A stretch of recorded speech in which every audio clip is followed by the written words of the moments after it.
नमस्कार प्यारे बच्चों, कैसे हैं आप लोग। उम्मीद है आप लोग बढ़िया होंगे। तो प्यारे बच्चों, जैसा कि आपको पता है कि कई बच्चे, चाहे आप साइंस अगर पढ़ रहे हो तो कई बच्चों का एक शिकायत भी था और एक रिक्वेस्ट भी था कि सर, जैसे कि आपको पता है कि चाहे आप नीट का एग्जामिनेशन दो प्यारे बच्चों, चाहे आप बोर्ड के एग्जामिनेशन दो, किसी भी बोर्ड के एग्जामिनेशन को दो, जेई दो, नीट दो, कुछ भी आप दो, एक जो स्टैंडर्ड बुक होता है एनसीईआरटी, वो बहुत इंपॉर्टेंट होता है हमारे बेस को तैयार करने के लिए, और क्लास 12th में तो खासकर।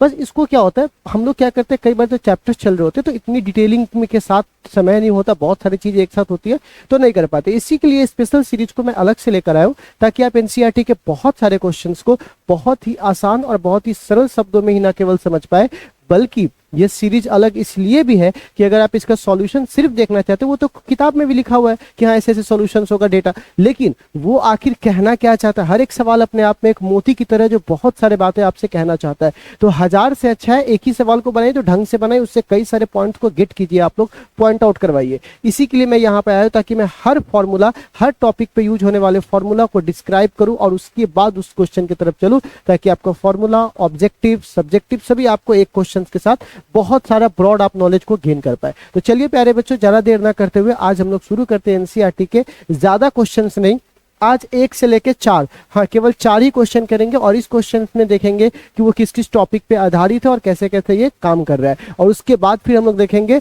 5 से लेकर 9 तक के कॉन्सेप्ट को। तो इस तरह हम लोग क्या करेंगे, 3 में हम लोग एक्सरसाइज सॉल्व कर लेंगे। एक 1 से लेकर 4 तक होगा, एक 5 से लेकर 8 तक होगा, दूसरा सीरीज होगा, और तीसरा सीरीज में होगा ये 9 से लेकर 13 तक। उसके बाद हमारा 13 ही एक्सरसाइज में क्वेश्चन से खत्म हो जाएंगे। तो चलिए बिना देरी किए हुए आज हम लोग पहले क्वेश्चन को चलते हैं एनसीईआरटी के। तो अब सवाल है, पहला क्वेश्चन हमसे क्या कह रहा है, ठीक है। तो चलिए सबसे पहले क्वेश्चन की ओर चलते हैं।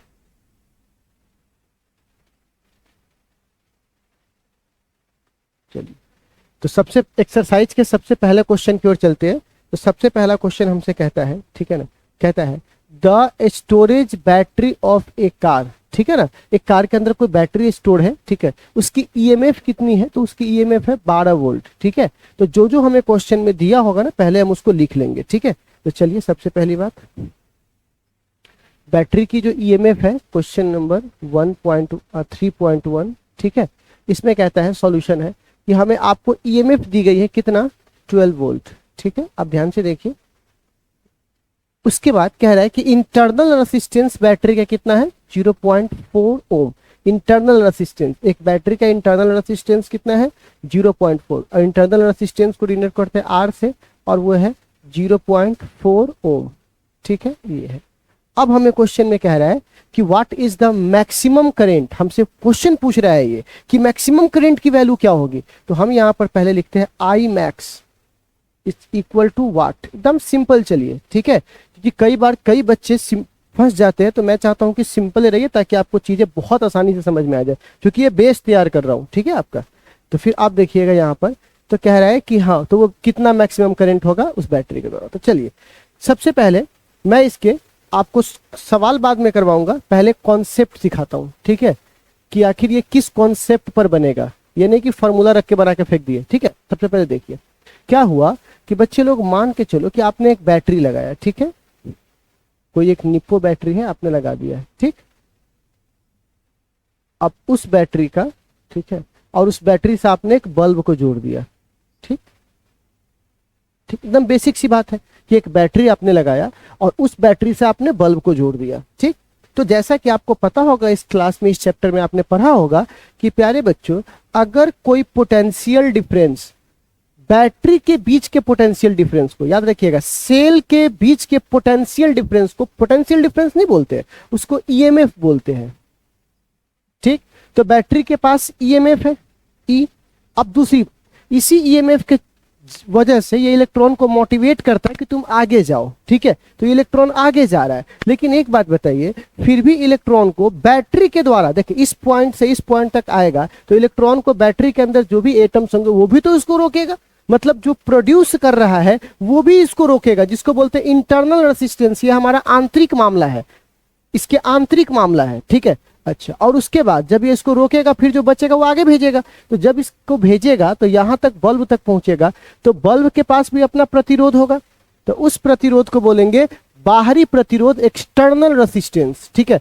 तो अब बताइए, इस और इसके अंदर जो करंट जाएगा वो कितना जाएगा, आई।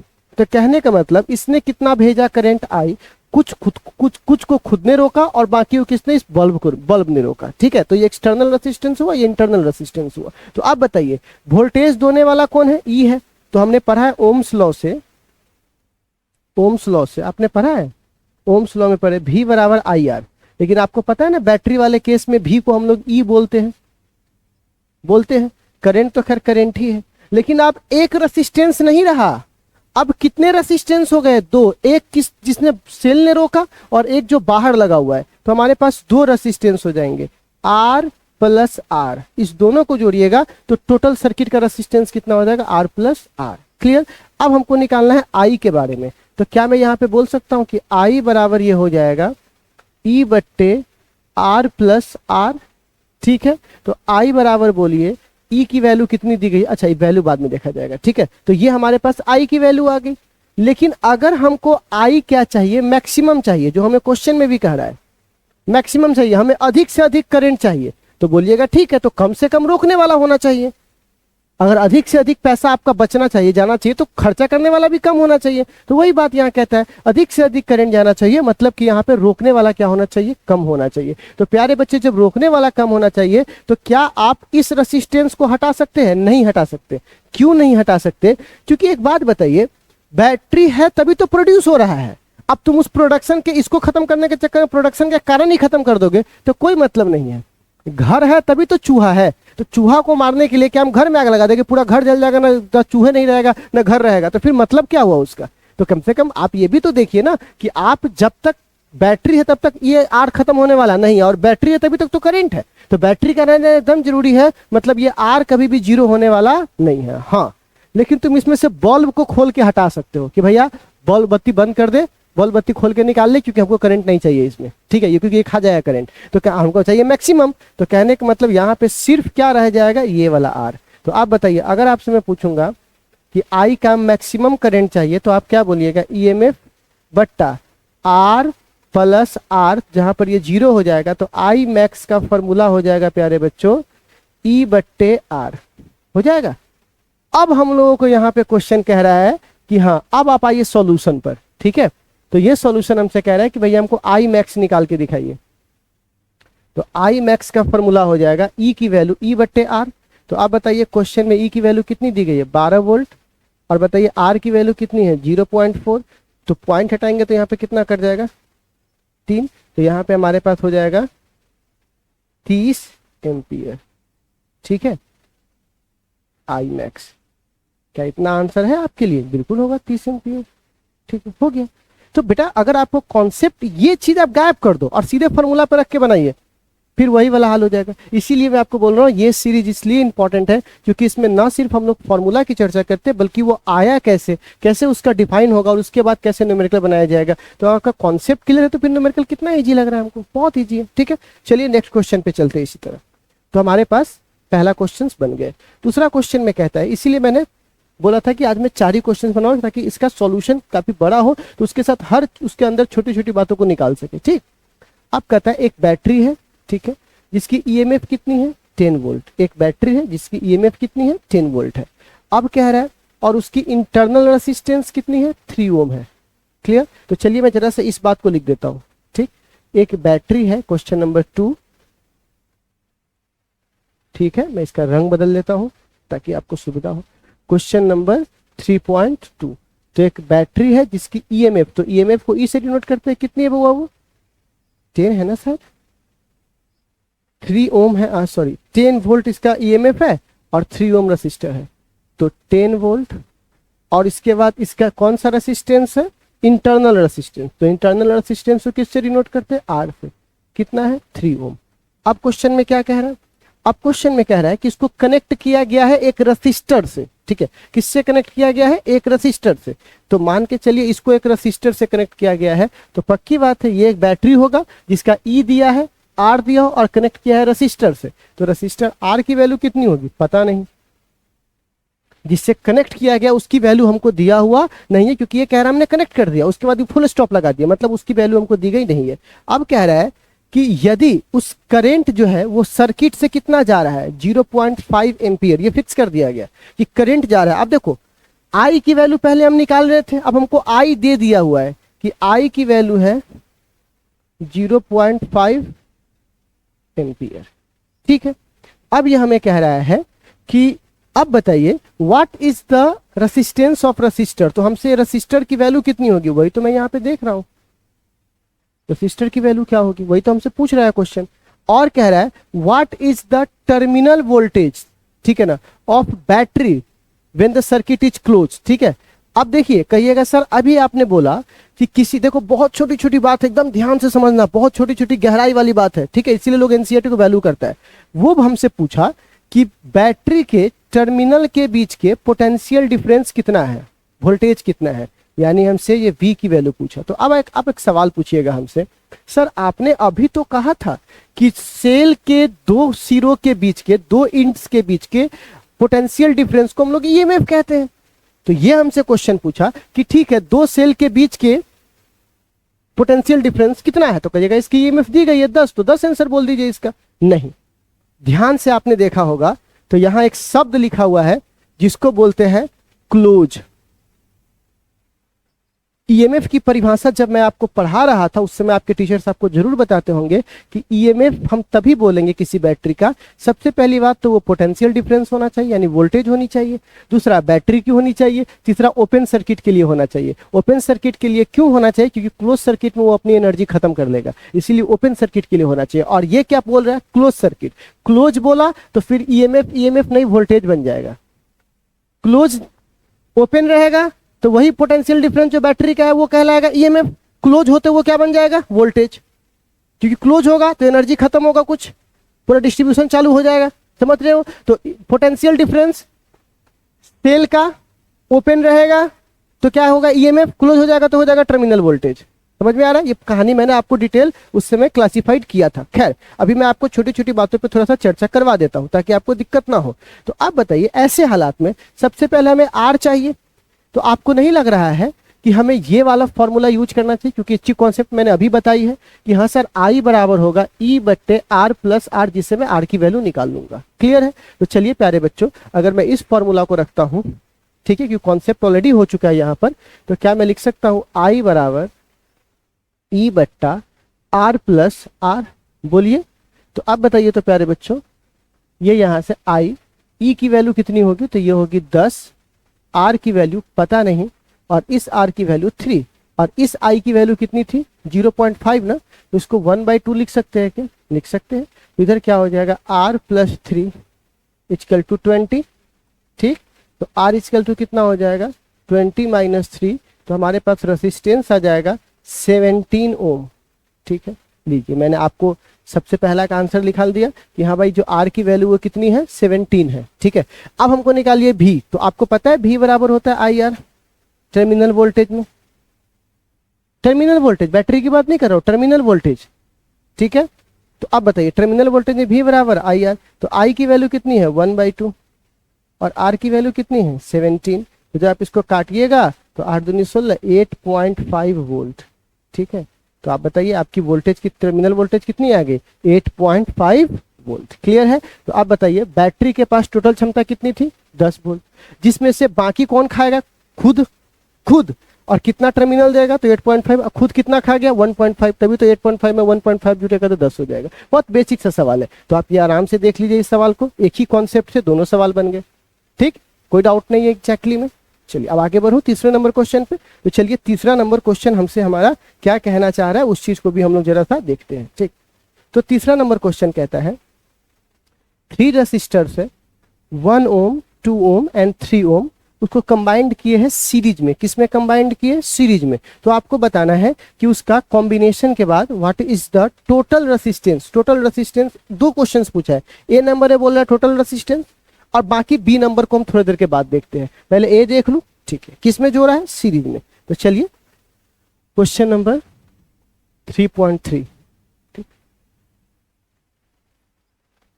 Question number 3.3। एकदम मत घबराइए, हम है यहाँ पर आपको एकदम बेसिक से आपको लेके चलेंगे, कहीं कोई दिक्कत नहीं। एडवांस पढ़ाने वाले बहुत लोग हैं, बट हम आपको बेसिक से लेकर एडवांस तक लेके जाएंगे। कोई भी लेवल नहीं तरपा जाएगा, जिससे आपको एकदम पीछे बैठा हुआ बच्चा भी अपने आप को कॉन्फिडेंस फील करेगा ये किसी सर के साथ हम यहाँ बैठे हुए, ठीक है, वो हमको डूबने नहीं देगा। तो चलिए 3.3, तो प्यारे बच्चों ये क्वेश्चन कहता है सीरीज में जोड़ना है। तो चलिए, आपको पता है कि सीरीज में हम सबसे पहले कॉन्सेप्ट आपको दे देते हैं सीरीज कॉम्बिनेशन का, फिर उस पर सवाल करेंगे, ठीक है। तो चलिए, आपको जैसे पता है कि हम एक सॉरी मैं कैपेसिटर ले रहा हूँ, ठीक है, आई एम सॉरी। तो यहाँ पर क्या हुआ, मैंने एक रजिस्टर लिया, फिर दूसरा रजिस्टर लिया, ठीक है, फिर तीसरा रजिस्टर लिया, ठीक है। इस तरह से मैंने क्या किया, रजिस्टर को लिया और इससे मैंने क्या किया, एक सेल को मैंने कनेक्ट कर दिया, ठीक है। Is that clear? अब इस सेल को जैसे ही मैंने कनेक्ट किया तो यहां से क्या होगा, यहां से करंट निकलना चालू हो जाएगा। ये करंट इस पहले वाले रजिस्टर के लिए, दूसरे वाले रजिस्टर के लिए और तीसरे वाले रजिस्टर के लिए, तीनों के लिए सेम है, ठीक है। अगर ये आई है, ये भी आई है, तो ये भी क्या है, आई है। इतना समझने में कोई दिक्कत है? नहीं होना चाहिए। अब बताइए इसने वोल्टेज कितना खाया, तो अब देखिए जो वोल्टेज इसका होगा V, उसमें से कुछ पार्ट ये V1 खाएगा, जो बचेगा वो V2 खाएगा और जो बचेगा वो V3 खाएगा, ठीक है। इस तीनों ने मिलकर क्या किया, कुछ पहले कुछ वोल्टेज ड्रॉप किया, दूसरे ने कुछ वोल्टेज खाया, तीसरे ने कुछ वोल्टेज खाया, तीनों ने मिलकर वोल्टेज खा लिया और तीनों ने मिलकर उतना ही वोल्टेज खाया जितना हमने इसको पावर सप्लाई दिया था, ठीक है। अब हम चाहते हैं कि इस तीनों को मिलाकर एक कर दे। क्यों एक करना चाहते हैं? क्योंकि आपको पता है कि इस दुनिया में हम क्या चाहते हैं, अधिक से अधिक चीजों को कम करके शॉर्ट कर दिया जाए। तभी तो पहले टीवी इतना बड़ा आता था, अब टीवी पतला हो गया, क्योंकि जो इक्विपमेंट हमको 2-4 लगाकर काम करने पड़ते तो उसके जगह सिंगल काम कर दे। 5 आदमी मिलकर जो काम कर रहा है तो उसको क्यों ना एक ऐसा मशीन बना दे जिसको सिंगल उसकी जगह काम कर ले। यही हो रहा है। तो हम क्या कर रहे हैं यहाँ पर कि इसको एक कर रहे हैं, ठीक है। ये देखिए मैं इसको एक कर रहा हूं, ठीक। तो हमने यहां से क्या किया, इसको एक कर दिया, ठीक है प्यारे बच्चों। तो ये भी हो गया और इसको बोलेंगे R series, R total, R equivalent, equivalent का मतलब इक्वल वैल्यू का, या इसको बोलते हैं R net, R total, R effective, ठीक है। आपको जिस वर्ड से भी पुकारना है इसको पुकार सकते हो, ठीक है। इतने सारे नाम में बच्चे कंफ्यूज हो जाते हैं, क्योंकि मैं भी उस जगह से निकला हुआ हूं, तो मुझे पता है कि आपकी हर छोटी छोटी कहानी को मुझे समझना पड़ेगा, ठीक है। तो अब यहाँ पर ये हुआ, अब इसमें भी करंट कितनी जा रही है, आई ही जा रही है ना, करंटवा तो कहीं नहीं बदल रहा है। इसी को सीरीज कहते हैं। कोई पूछेगा सीरीज किसे कहते हैं, तो बोलिएगा वैसा कॉम्बिनेशन रजिस्टर का जिसमें आई की वैल्यू प्रत्येक के लिए क्या हो, सेम है, लेकिन वोल्टेज प्रत्येक के लिए क्या हो, डिफरेंट हो, ठीक है। तो खैर वोल्टेज कितनी है, V। तो अब हमको बताइए एक जो V है वो सभी के जोड़ के बराबर होगा, होगा सभी के जोड़ के बराबर, एग्जैक्टली। V बराबर IR, ओम के नियम से। तो बताइए तो इसकी I कितनी है, I, और इस पूरे का रेसिस्टेंस कितना है, तो लिख सकते हैं RS, ठीक। अच्छा, पहले की कितना है, तो I1 sorry I R1, V बराबर IR, तो पहले वाले का I और R1, दूसरे वाले का I R2, तीसरे वाले का I R3। I कॉमन लेकर काट दो इस तीनों में से, ये मत समझना इधर 3 को इधर 1 है, कॉमन ले रहा हूं ना भाई आपकी पढ़ाई की तरह। तो यहां से क्या हो जाएगा, R1 plus R2 plus R3, ठीक है। अब इसी कॉन्सेप्ट पे हमें सवाल को सॉल्व करना है, तीसरे नंबर को, ठीक है। तो अब हमें क्वेश्चन में क्या बोला है, ए नंबर क्वेश्चन में हमसे बोला है कि ए नंबर पार्ट पहले सॉल्व कीजिए। तो हमें R1 की वैल्यू कितनी दी गई है क्वेश्चन में, जरा देखूं भाई साहब। ये हमें दिया हुआ है 1 2 3, ओके। R1 की वैल्यू 1, R2 की value 2, R1 equal to 1 ohm, R2 equal to 2 ohm and R3 equal to 3 ohm, ठीक है, दी गया है। और हमें बोल रहा है आर इक्विवेलेंट निकल के दिखाइए, RS निकाल के दिखाइए। तो पहले RS का फॉर्मूला क्या होता है, तीनों को जोड़ दीजिए, पहला प्लस दूसरा प्लस तीसरा। कितना सिंपल है ना। तो आप बताइए 1, आप इसी के लिए परेशान थे फालतू में, 6 ओम, ठीक है, ये हमारे पास आ गया। अब सवाल आता है कि ठीक है सर, अब हमें बताइए तो दूसरा वाला ही कहानी। अब कह रहा है कि इस कॉम्बिनेशन के दौरान जो कनेक्ट किए हो तो एक बैटरी की EMF 12 वोल्ट है, ठीक है। तो आप बताइए उसकी इंटरनल रेसिस्टेंस निग्लिजिबल है, मतलब इंटरनल रेसिस्टेंस है बट उसको काउंट करने की जरूरत नहीं है, आप उसको छोड़ दो। तो कह रहा है पोटेंशियल ड्रॉप अक्रॉस ईच, प्रत्येक रेसिस्टर के अक्रॉस कितना होगा। मतलब पता है आपसे क्या पूछ रहा है, V1 V2 V3 जो पोटेंशियल खाया है, ड्रॉप किया है, तीनों ने ड्रॉप किया, वो कितना होगा अलग अलग, ठीक। तो हमको एग्जैक्टली में इस बी वाले पार्ट में क्या करना है, इस बी वाले पार्ट में हमें निकालना है किसका मान, V1 का, हमें निकालना है किसका मान, V2 का, हमें निकालना है किसका मान, V3 का। आराम से निकाल लेंगे। तो आपको पता है कि V बराबर I, और देखो तीनों में I कॉमन होगा ना, क्योंकि ये सीरीज है और सीरीज में I की वैल्यू बदलने वाली नहीं है, तो तीनों में I कॉमन होगा और V बराबर IR होता है। तो पहले वाले का रेसिस्टेंस पहले वाला, दूसरे का दूसरे वाला और तीसरे का तीसरे वाला, कोई दिक्कत नहीं है। अब हमें सबसे पहले R की वैल्यू, तो R की वैल्यू तो हमको पता है, I की वैल्यू नहीं पता है। R की वैल्यू पता है कि 1 है, R की वैल्यू पता है कि 2 है, R की वैल्यू पता है कि 3 है, लेकिन किसकी वैल्यू नहीं पता, I का। अगर कहीं से भी हमको I का मान पता चल जाएगा तो हम लोग बड़ी आसानी से निकाल लेंगे किसका मान, V का मान, V1 V2 V3 का मान। I का मान कैसे निकालेंगे, तो आपको पता है कि इस वाले सर्किट में आप देखिए तो I बराबर क्या दिया हुआ है, वोल्टेज बट्टे R, S वोल्टेज और टोटल रेसिस्टेंस, V बराबर IR, तो I बराबर V बट्टे R। अरे देखना भाई, V बराबर IR होता है, IR, तो I बराबर क्या होगा, टोटल वोल्टेज और टोटल रेसिस्टेंस। तो हमको टोटल वोल्टेज भी दिया हुआ है क्वेश्चन में, कितना 12, और टोटल रेसिस्टेंस भी हम लोग अभी निकाले हैं 6। तो बताइए तो I बराबर यहां से क्या हो जाएगा, टोटल वोल्टेज और बट्टे टोटल रेसिस्टेंस मतलब RS। तो I बराबर टोटल रेसिस्टेंस कितना है, 12 है ना सर, 12, हाँ 12 ही है सर, 12 ही है, ओके 12। और बताइए टोटल रेसिस्टेंस कितना है वो 6, तो कट जाएगा तो I बराबर कितना बचेगा, 2 एम्पियर। ठीक है, तो हमें I की वैल्यू 2 एम्पियर मिल गया और I की वैल्यू सब में एक समान होगी। तो बताइए तो यहां से कितना हो जाएगा, 2 गुने 1 बराबर 2 वोल्ट, 2 गुने 2 बराबर 4 वोल्ट और 2 गुने 3 बराबर 6 वोल्ट। और सबसे मजे की बात है, इसको जोड़ के देखिए, 6 4 10 2 12, 12 वोल्ट। मतलब आपका आंसर टोटल जितना आपके पास वोल्टेज था, यहाँ पर V बराबर 12, जितना आपके पास क्वेश्चन में वोल्टेज टोटल दिया था उसका डिस्ट्रीब्यूशन ऐसे हुआ है कि ओवरऑल भी वोल्टेज हमको 12 ही आया, और यही बात सही है। ठीक है, तो चलिए आपको आई होप आप लोग 3.3 नंबर क्वेश्चन को आज ऐसे समझे होंगे, इतना आसानी से समझे होंगे। पहले भी आप समझते थे बट आप इसके बहुत सारे पॉइंट्स को आसानी से समझ गए होंगे कि यह क्या कहना चाह रहा है। ठीक है, तो चलिए तीसरा नंबर क्वेश्चन के बाद आज आखिरी बारी है वो चौथे नंबर क्वेश्चन पे। तो आप देख सकते हो कि प्यार से पढ़ने पर कैसे समय लगता है और जल्दी जल्दी भागने पर इतने में तो हम लोग पूरा राजी होते हैं, लेकिन वो उनके लिए है जो ऑलरेडी एडवांस लेवल तक जा चुका है, तो उनको क्या करना है इससे। लेकिन आप लोगों को तो धीरे धीरे बिल्डअप करना है ना, इसी के लिए मैं आपको अभी बहुत आसानी से समझा रहा हूँ। चलिए अब आखिरी क्वेश्चन है 4 नंबर, इसको हम लोग देखते हैं, फिर इस क्वेश्चन के बाद हम लोग आज की क्लास सेशन को खत्म कर देंगे। तो ये कहता है 3 रेसिस्टर्स है, 2 ओम, 4 ओम, 5 ओम, ठीक है, कनेक्टेड है पैरेलल में। तो सबसे पहले थोड़ा सा मैं आपको पैरेलल की कॉन्सेप्ट को सिखा देता हूं। ठीक है, तो चलिए मैं इसको हटा करके अब आपको लेके चलता हूं। ठीक है, क्वेश्चन नंबर ठीक है 3.4 की ओर। ठीक है, अब ये आपसे क्या कह रहा है, सबसे पहली बात पैरेलल की कॉन्सेप्ट। तो पैरेलल की कॉन्सेप्ट में क्या होता है कि हमने एक रेसिस्टेंस ऐसे जोड़ा, दूसरा रेसिस्टेंस ऐसे जोड़ा और तीसरा रेसिस्टेंस हमने ऐसे कनेक्ट किया। ठीक है, जब मैं इसको कनेक्ट कर लिया, ठीक है, तो मैंने इसको दिया एक बैटरी से सप्लाई। ठीक है, तो मैंने एक बैटरी से सप्लाई दे दिया इसको। ठीक है, ओके, अब इस बैटरी की जो वोल्टेज है वो V है, बट पैरेलल में सबसे बड़ी बात क्या है कि इस रेसिस्टेंस का एक टर्मिनल आप मान के चलिए इसके पॉजिटिव से जुड़ा हुआ है, तो दूसरा का भी डायरेक्ट कनेक्शन इसके पॉजिटिव से, तीसरा का भी डायरेक्ट कनेक्शन पॉजिटिव से। मतलब इस तीनों रास्ते से कोई आना चाहे तो डायरेक्ट यहां आ सकता है, किसी को तरफने की जरूरत नहीं है। जबकि पहले वाले में देखिए तो किसी को अगर दूसरे के पास पहुंचना है तो पहले को तरफना ही होगा।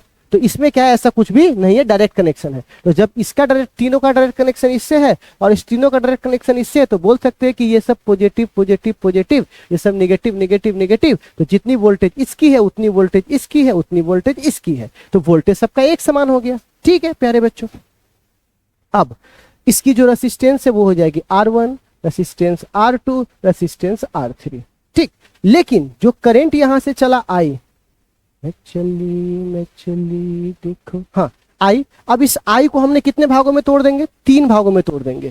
तो क्योंकि देखो इसके पास 3 रास्ते हैं ना, अगर पानी भेजोगे और पानी के 3 रास्ते, तो पानी भी तीनों रास्तों में निकल जाएगा। ठीक है, उसकी धाराएं बढ़ जाएगी। इसी तरह इसमें जाएगा I1, इसमें जाएगा I2, इसमें जाएगा I3, फिर वापस लौट कर आएगा, तो जितना गया था उतना आ जाएगा, जितना गया था उतना आ जाएगा। ठीक है प्यारे बच्चों, अब हम चाहते हैं कि इस तीनों को मिलाकर एक बनाए, क्योंकि हमारा काम ही यही है ना कि अधिक से अधिक चीजों को मिलाकर उसको स्मॉल से स्मॉल करे, सिंप्लीफाई करे। तो इस वोल्टेज तो वही रहेगा, भाई तुम कुछ भी करो, करंटवा तो लगाओगे सेम प्लग में ना, तो वोल्टेजवा का सोर्स सेम है, ठीक है। अब इस तीनों को एक करने पर ये कितना आएगा, तो लिख सकते हैं आरपी। आरपी का मान कितना आता है, तो चलिए आपको पता है कि यहाँ से करंट अलग अलग हुआ है, तो अगर टोटल करंट आई है तो वो कितने भागों में टूटा होगा, I1 plus I2 plus I3, ठीक। V बराबर क्या होता है, IR, तो आप बताइए तो I बराबर क्या होगा, तो इसकी वोल्टेज V और इसका रेसिस्टेंस RP, ठीक। करंट वह कितना जा रहा है I। अब आप बताइए पहले वाले का V बराबर IR, तो I बराबर V बट्टे R, तो V कितना है V, इसका भी वोल्टेज बस सबका सेम ना है, और रेसिस्टेंस कितना है R1, same V R2 plus V R3। अब V कॉमन लेकर काट दूं तो 1/RP बराबर क्या हो जाएगा, पहला प्लस दूसरा प्लस तीसरा। क्लियर हो गया, ठीक है। अब बताइए इसमें हमें क्वेश्चन में क्या क्या दिया हुआ है, क्वेश्चन में दिया हुआ 2 4 5, ठीक है। तो अब यहाँ पे हमें क्वेश्चन अगर सॉल्व करेंगे तो यहाँ पे दिया हुआ है, ठीक है, R1 बराबर 2, R2 बराबर 3 और R2 बराबर 3, 2 4 5, सॉरी ये 3 नहीं दिया हुआ है, 4 दिया हुआ है, और ये 5 ओम। तो बताइए तो ए नंबर में हमसे जो कह रहा है कि टोटल रेसिस्टेंस निकाल के दिखाइए कितना होगा, ठीक। तो फॉर्मूला क्या है आरपी निकालने का, 1/R1 अभी तो निकाले हैं, प्लस 1/R2 प्लस 1/R3। तो आप बताइए ये कितना हो जाएगा, 1/2 1/4 प्लस 1/5, ठीक है।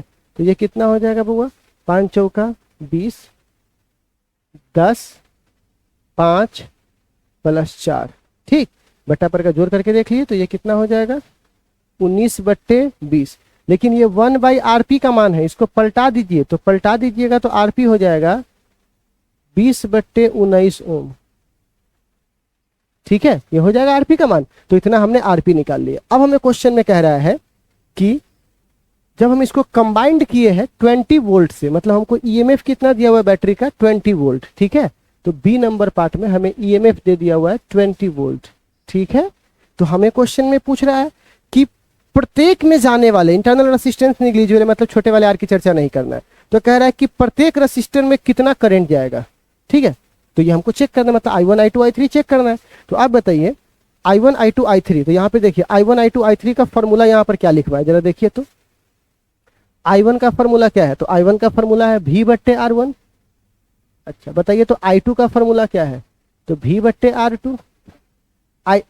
और बताइए I3 का फॉर्मूला क्या है, V/R3। यही तो हमसे क्वेश्चन पूछा है कि प्रत्येक में कितना करंट जा रहा है, तो प्रत्येक में सबके करंट बताए हुए है ना कि कितना करंट जा रहा हुआ है, और हमें जिस टर्म में दिया हुआ वो टर्म हमको पता है। तो बताइए तो क्या क्या हमको पता है, तो हमें V की वैल्यू दी गई है कितना, 20 वोल्ट, और बताइए R1 का मान कितना है 2, ठीक, 2 ओम। तो बताइए कितना आ जाएगा 10 एम्पियर, ठीक। अब बताइए V का मान 20 वोल्ट और R2 का मान 4, तो बताइए यहाँ से कितना आ जाएगा, काटेंगे तो 5 एम्पियर, और यहाँ बताइए V बराबर कितना है 20, सबका बराबर ही है, और इसका मान 5, इसको काटेंगे तो ये कितना आ जाएगा 4 एम्पियर। आ गया हमारा आंसर, सिंपल, ठीक है। कितना सिंपल है ना। तो आप प्यारे बच्चों, अब आपको समझ में आ गया ये सीरीज की क्या कहानी है। तो आपको अगर ये सीरीज अच्छा लगा है तो आप इसे कंटिन्यू कर सकते हैं प्यारे बच्चों, और हाँ अपने दोस्तों तक भी इसे शेयर कर सकते हैं ताकि उन लोगों को भी ये सारी चीजें इतना बहुत आसान तरीके से पता चले। और अगर कोई डाउट है और कोई दिक्कत हो, कोई सलाह हो, तो आप हमें कमेंट सेक्शन में कर सकते हैं या हमारे नंबर पर आप व्हाट्सअप कर सकते हैं। मैं आपको जरूर, आपको जितना हेल्प चाहूंगा मैं उतना आपको देने के लिए तैयार हूँ, क्योंकि मेरा ये मानना है कि वो हर बच्चा जो साइंस के फिजिक्स में स्ट्रगल कर रहा है उसको बहुत बेसिक तरीके से उससे बाहर निकाला जाए, ठीक है। खैर प्यारे बच्चों, इसके बाद अगला का 4 क्वेश्चन हम लोग वापस लेकर आएंगे, तो नेक्स्ट क्वेश्चन में हम लोग देखेंगे कि कैसे बाकी चीजें काम करती है, ठीक है। तो आज के लिए बस इतना ही, अगली मुलाकात होगी अगली क्लास में, तब तक के लिए बाय बाय, टेक केयर, अपना ख्याल रखिए।